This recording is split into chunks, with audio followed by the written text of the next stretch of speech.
iyi message nyitanze numva afite umubabaro. Imana nitabara abantu, Imana nitabara abantu we, uwitabara abantu bawe. Imana ishimwe yuko hari imbaraga z'Imana ziye kukugeraho. Imana yanyeretse abantu batandukanye, abantu bivovotera umurimo wayo, abantu bivovota. Imana inyereka abantu yategetse gukora ibyo bakora. Hari Imana ikwibwira ngo kora iki, iyo utacyumviye umugisha wawe ugenda uzima nk'amakara y'imiyenzi. Iyo ucanye imiyenzi umuriro wayo urazima ntago umenya uko byagenze. Reka ngo ihirinde itangazo. Yewe we wanze kumvira Imana ukanga kuyikoreramo. Iri tangazo ndarivuga ntuje, Imana ije kwikoreramo. We wanze gukora umurimo wayo. Imana yategetse gufasha abashonje, Imana igategeka gufasha abatishoboye, Imana ikagutegeka kwambika. Yaguhaye umugisha, wewe ubwa wivugira ngo ntacyo uzareka gukora kigendanye n'umurimo w'Imana. Ariko wamaze kubona imbaraga z'umubiri, Imana uyitera umugongo. Imana irababaye ku bwawe, Imana irababaye ku bwawe. Uyu munsi tuvugana, Imana iravuze ngo senga ugifite uburyo, senga ugifite imbaraga, senga ugifite icyerekezo. Ariko nongere nkomeze ba bandi bagize bakomeretse kubera abantu bahuye n'ibirura, bahura n'ibisambo. Ibyo ndabivuze, bahuye n'ibisambo, barabiba, abantu bose barabiba. Mwarashiriwe. Imana yajyanga ibomore, ikoresheje izo taranto zawe, ikoresheje imbaraga zawe. Imana yashaka kukomora. Reka mbabwire ijambo rikomeye.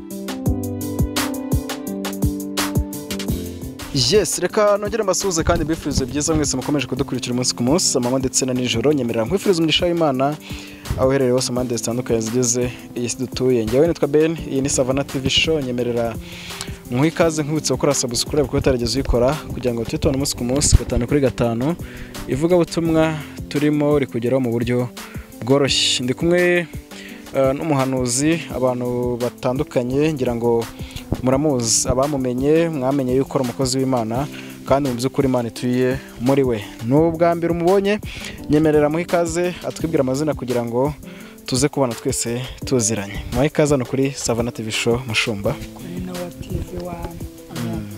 Murakoze cyane, Imana ibumugisha kandi twishimiye kaze muduhaye. Turanezerewe cyane. Amen. Imana igumugisha. Yego. Tugiye gutambutsa message, tugiye gutambutsa ijambo ry'Imana ry'ihumure, niko ndi kubyizeramo. Hanyuma abadukurikiranye babe hafi kugira ngo bumve icyo umwuka ari kubwira amatorero. Nyemerera nkwinginge udusengera Imana kugira ngo umwuka wera atuyobore. Murakoze cyane, reka twubahe Uwiteka hanyuma dusenge. Imana turagushimiye kuko na siriki emone fo, turagushimiye kuko uri ibyiringiro byacu. Tugufite ntago twifuza undi murengezi. Ingoma yawe niyogere, ni abana b'abantu yarogeye. Bana natwe muri iki kiganiro, muri ubu butumwa, muri iri jambo. Muntu wese umutima we uhugukire iby'ijuru, kandi akimara kumvira ijambo ndetse no message akuremo ikinini kijyanye n'uburwayi bwe. Turaguhimbaje kuko ugiye kuba mu ruhande rwacu. Umugisha Savana, uhumugisha mu izina rya Yesu. Kamera yose iri imbere yanjye irimo kundeba kugira ngo ubutumwa bwiza bugere ku isi hose. Bakoze ndagushime kuko uri ibyiringiro byacu. Imbaraga z'Imana zemewe tekoni more fisiki ni mango zabi na yasi henika engoni. Turagushimiye mwami, turaguhimbaje kuri mu ruhande rwacu nta mubisha mu izina rya Yesu. Amen. Mani bahumugisha kandi mukomeze mugubwe neza. Ndumva mfite ibyishimo n'umunezero kuri isaha. Ndumva nejejwe n'Imana mu mutima wanjye. Nitwa Mazimaka Jean Paul Musene.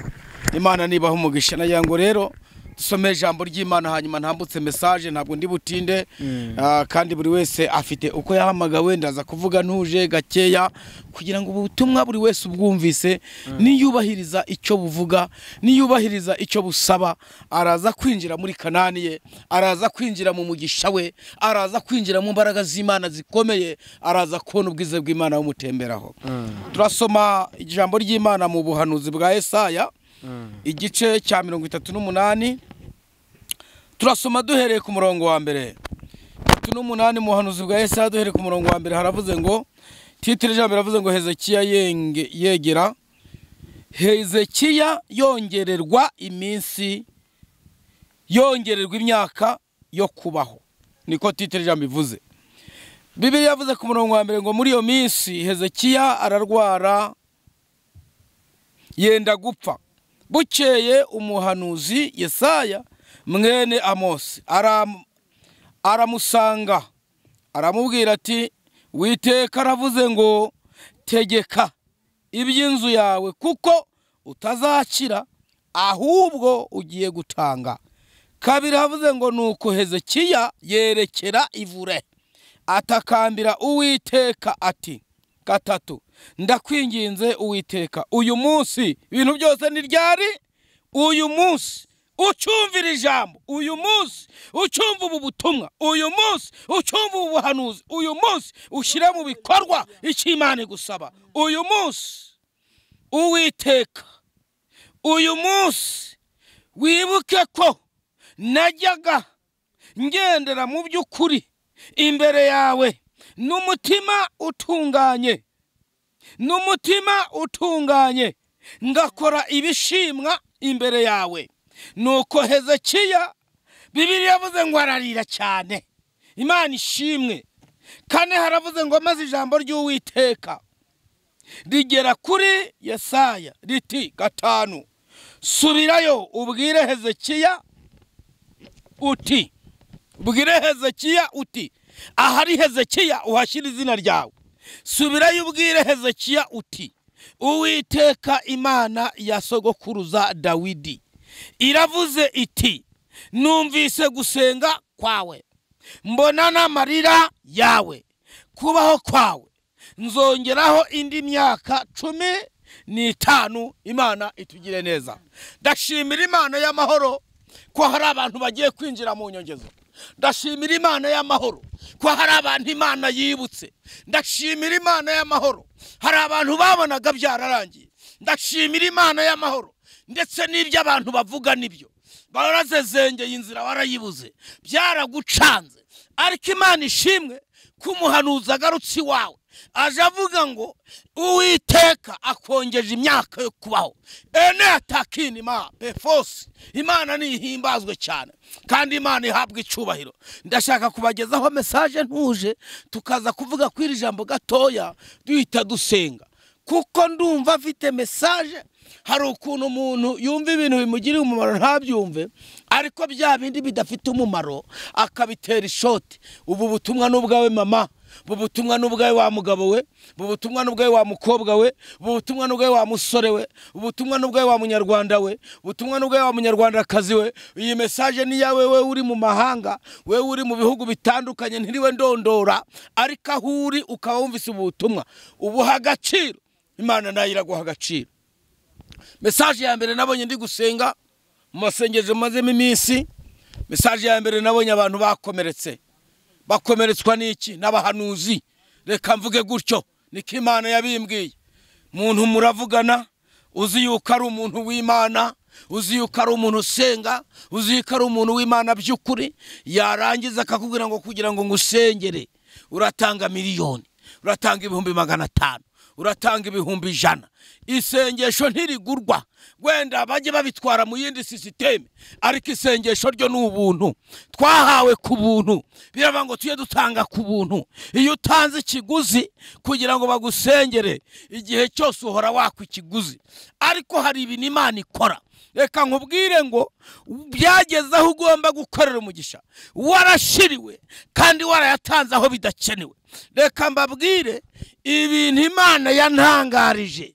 Yarambwiye wa mubyeyi mutima wawe waraboze kugeza ku rwego wavuze ngo ntuzongera guhamagara witwa umuhanuzi, kugeza ku rwego wavuze ngo ntabwo uzongera gukurikira social media, kugeza ku rwego wumvyezaho uvuga ngo ntuzasubira mu rusengero. Oya, haracyari ibyiringiro yuko igiti cyatemwe kizongera kikagira amababi mashyashya. Haracyari ibyiringiro muko, haracyari ibyiringiro wa musore we, haracyari ibyiringiro. Bibiliya avuga ngo wikwigirira nabi, wikwigirira nabi. Twese turahari, wikwigirira nabi. Bibiliya avuga ngo hari 7,000 tore sakina mongazara tandore gide prere, hari 7,000 bitarapfukamira Bayali. Ndagutangarije, ndakubwiye ngo ihangane usenga Imana, Imana izakwibuka. Uyu ni umuntu ufite akazi gakomeye Imana yamishuriye, ntabwo niriwe mvuga ahari kuko n'amazina Imana yarayambwiye, simvuze n'igihugu arimo, ariko ntabwo ari mu Rwanda. Imana yambwiye ngo ukora muri ofisi, uba muri biro ikomeye ndetse y'amateka, ariko uhorana agahinda gakomeye, uhorana umubabaro. Bantu bakubona umeze nka Namani. Namani yari umukuru w'ingabo, yari umugabo ukomeye cyane, yari afite imbaraga zikomeye, amanyenyeri ajejeta, imbaraga zifite z'umubiri, imbaraga z'ifaranga zifite. Ariko Bibiliya ivuga ngo yahoranaga ibibembe bikomeye, yashyiraho imyenda y'akazi, abantu bakagira ngo ni muzima. Nawe mbonye ariko umeze, abantu babona ukomeye mu buryo bw'umubiri ndetse mu buryo bwa power, abantu babona ufite ububasha. Ariko Imana yambwiye ngo ufite ikigeragezo cyo mu rugo iwawe cyanze kukuvaho. Dore reka nkubwire umuti, reka nkutangarize, dore umuti Imana yampaye. Wewe fata amasengesho y'iminsi 2, numara kwasenga uzampamagare ku munsi wa 3, ariko na mbere yaho wampamagara hari icyifuzo ufite, ndaza gutanga nimero. Imana yambwiye ngo ugenda n'amarira, hari igihe uba wicaye mu modoka ukumva yarenga umuhanda kubera seremenage, ibibazo byakurenze. Imana yarambwiye ngo nta handi washakira uburuhukiro uretse kugera muri Yesu, ukumva uguwe neza. Wariyanze, wumva wakwiyahura, wumva kubaho nta kintu bimaze, ariko haracyari ibyiringiro ko Imana yagusubiza ubuzima. Haracyari ibyiringiro. Iyi message nyitanze mbabaye, iyi message nyitanze mfite agahinda, iyi message nyitanze numva mfite umubabaro. Imana nitabara abantu, Imana nitabara abantu, we Uwitabara abantu bawe. Imana ishimwe yuko hari imbaraga z'Imana ziye kukugeraho. Imana yanyeretse abantu batandukanye, abantu bivovotera umurimo wayo, abantu bivovota. Imana inyereka abantu yategetse gukora ibyo bakora. Hari igihe Imana ikwibwira ngo kora iki, iyo utacyumviye umugisha wawe ugenda uzima nk'amakara y'imiyenzi. Iyo ucanye imiyenzi umuriro wayo urazimata, ntago umenya uko byagenze. Reka nguhirinde itangazo. Yewe we wanze kumvira Imana ukanga kuyikoreramo, iri tangazo ndarivuga ntuje. Imana ije kwikoreramo, we wanze gukora umurimo wayo. Imana yategetse gufasha abashonje, Imana igategeka gufasha abatishoboye, Imana ikagutegeka kwambika. Yaguhaye umugisha, we ubwawe wivugira ngo ntacyo uzareka gukora kigendanye n'umurimo w'Imana, ariko wamaze kubona imbaraga z'umubiri, Imana uyitera umugongo. Imana irababaye ku bwawe, Imana irababaye ku bwawe, wigiriye mu byaha. Imana yambwiye ngo yaguteye inkunga yaguteye niyo iri muyisuzuguriramo, uri murasuzugura Imana ikoresheje inkunga yaguteye. Nibiramuka bigiye, Imana ikaramuka yikoreyemo kugira ngo byongere bigaruke, bizakugora. Waraburaraga, warabwirirwaga, nta mwenda wagiraga, nta cyo kurya wagiraga, ntaho kuba wagiraga, umvaga byarakuyobeye. Imana iguha umurongo, Imana yaguhaye inzira, Imana iguha icyerekezo. Nta nzu wagiraga, Imana yaguhaye inzu. Madeni yari yarakwishe, Imana irakwishurira. Inzara yari yarakwishe, Imana irakugaburira. Yarakwambitse, nta nshuti wagiraga, Imana yaguhaye inshuti. Nta cyerekezo wagiraga, Imana yaguhaye icyerekezo. None utangiye gusuzugura ukoresheje inkunga Imana yaguteye. Uribaza ko se Imana itareba? Nikwirukana mu kazi se uzabigenza ute? Nuva mu kazi wakoraga bizakugendera gute? Uzasigara uza gusenga? Hari abantu benshi Imana iha ubucuruzi bagahita bareka gusenga. Imana yabambura ubucuruzi bakaza gushaka umuhanuzi ngo nabasengere. Uyu munsi tuvugana, Imana iravuze ngo senga ugifite uburyo, senga ugifite imbaraga, senga ugifite icyerekezo. Ariko nongere nkomeze babandi bagize bakomeretse kubera abantu bahuye n'ibirura, bahura n'ibisambo. Ibyo ndabivuze, bahuye n'ibisambo, barabiba, abantu bose barabiba. Mwarashiriwe. Imana yajyanga ibomore, ikoresheje izo taranto zawe, ikoresheje imbaraga zawe. Imana yashaka kukomora. Reka mbabwire ijambo rikomeye. Twasomye Bibiliya hano. Yuno umuhanuzi yitwa Hezekiya yarasenze, yabanye n'Imana, Imana imuha ubutunzi, Imana imuha imbaraga. Arangije Bibiliya yavuze ngo mu gusenga kwiwe Imana iza gukora umurimo ukomeye, imuha umugisha ngo arangije yaba ari mu giterane ngo agasenga akavuga ngo jyewe n'Uwiteka turakomeye, kugeza ku rwego Imana yaje kumwambura ibyo afite kubera kwiyemera. Yohereza ikimenyetso, ituma umuhanuzi witwa Yesaya, iramubwira ngo genda umubwire ategeke, umubwire ko atazakira. Hanyuma kuko Hezekiya biravuga ngo yari afite imirimo myiza, yari yarakoreye Imana, yari yaragaburiye abashonje, yari yarafashije abapfakazi, yari yakoze umurimo w'ibitangaza. Isi iramumenya n'ijuru riramumenya, ariko kubera kwishyira hejuru Imana irabimwambura. Ngo ariko kuko yari afite imirimo yakoze, umuhanuzi ngo amugeraho aramubwira ngo Uwiteka Imana iravuze ngo tegeka iby'inzu yawe. Urabizi gutegeka n'ugupfa, aba ngo tegeka iby'inzu yawe kuko udazakira indwara urwaye, ahubwo ugiye gupfa. Hezekiya abaza Yesaya, aramubaza ngo se ni Imana igutumye koko? Ni Imana ikohereje? Aramubwira ngo yego. Aramubwira ngo igendere, ni jyewe n'Imana gusa, igendere ni jye n'Imana, ngaho igendere. Ngo aragenda. Bibiliya yavuze ngo Hezekiya arahindukira, umva sisiteme zo gusenga amasengesho afite target. Ngo arahindukira abwira Imana, arabwira ngo Uwiteka untumyeho ko ngomba gupfa, ariko isanduku ndayanze. Impamvu nyanze, mfite ingingo indengera. 2005 nari nagiye kubwiriza, 2008 nari nagiye gufasha, 2009 nari ndi mu masengesho yo gusengera bantu bawe ngo babone umutekano. Ni guturi bunyice kandi mfite amateka. Ayibwe ati ndakwibutsa imirimo nakoze, ntabwo inyemerera gupfa nkindutse. Ngo arakomeza aratitiriza Imana wangu ugomba gupfa, kugeza ubwo isengesho Hezekiya yasenze yahindukiye ryakoze ku mutima w'Imana. Bibiliya avuga ngo Imana yohereza umuhanuzi, ibwira Yesaya ngo subirayo kuko jye Uwiteka numvise gusenga, mbona amarira y'umukozi wanjye, genda umubwire ngo ndakongeje. Ese Imana igusuye byakubera byiza? Imana ikugendereye byakubera byiza? Imana ikugezeho byakubera byiza? Ufite ikintu wakwibutsa Imana, ntihazagira umuntu ukubeshya. Bibiliya avuga ngo muvuge yuko abakiranutsi bazagubwa neza, bagatungwa n'imirimo y'amaboko yabo. Abo ngabo bazarya ikica, ntacyo kizabatwara. Bazaca mu mazi, amazi ntazabatembana. Bazaca mu muriro, nta kintu bazaba, umuriro ntuzabatwika. Imana ishimwe. Tugiye gusenga Imana, tugiye kubana n'Imana muri aya masengesho, tugiye kugendana n'Imana, tugiye gukorana n'Imana, tugiye kuvugana enataki emonefo sheninga zanga enimifo. Tugiye gusenga kugira ngo Imana ibe mu ruhande rwawe, Imana ikore nayo imirimo ikomeye. Abantu bari bakuzi mu kwezi gushize bakubone bundi bushasha kuri iyi saha. Abantu bari bakuzi mu minsi ishize bakubona Imana yahinduye amateka. Ariko icyo ngusabye no kumvira Imana. Icyo ngusabye abagucerereje, abagudindije, abangabo bima amaso, uhanga amaso ku Uwiteka, werekeza amaso mu ijuru. Ndagira ngo dusenge. Uri hafi?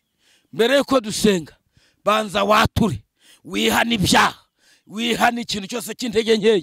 Numara kwihana, ufukama ahantu uri, ubwira Imana ngo Mana, nzi neza kudakiranirwa ngo wibagirwe imirimo y'abera. Ndakwibutsa.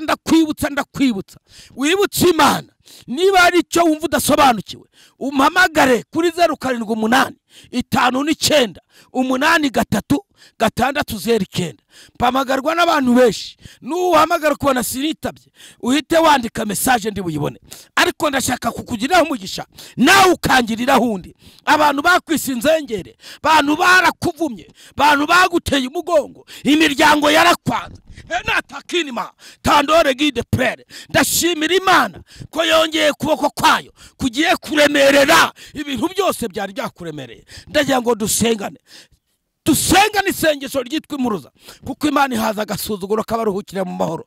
Mana turagushimiye mu izina rya Yesu, Imana y'imbaraga nyinshi, Imana ikomeye, Imana y'icyubahiro, ndasengera umuntu wese wumvise ubu butumwa, wumvise iki kiganiro, Imana ituye ahera, nimwumvire ukuboko kwawe kwiza Mana, nikuremerere buri kintu cyose cyari kimereye na bwoko bwawe. Icyerekezo ubaha icyerekezo, urakoze kuri ibyiringiro byacu, natwe tugufite turanezerewe, turanyuzwe mu mutima. Cyubahiro kibi cyawe mu izina rya Yesu. Amen. Amen. Imana iguhe umugisha mukozi w'Imana. Amen. Tudatinze nyemero mino za telefone, hari umuntu kwifuza kuvugana nawe.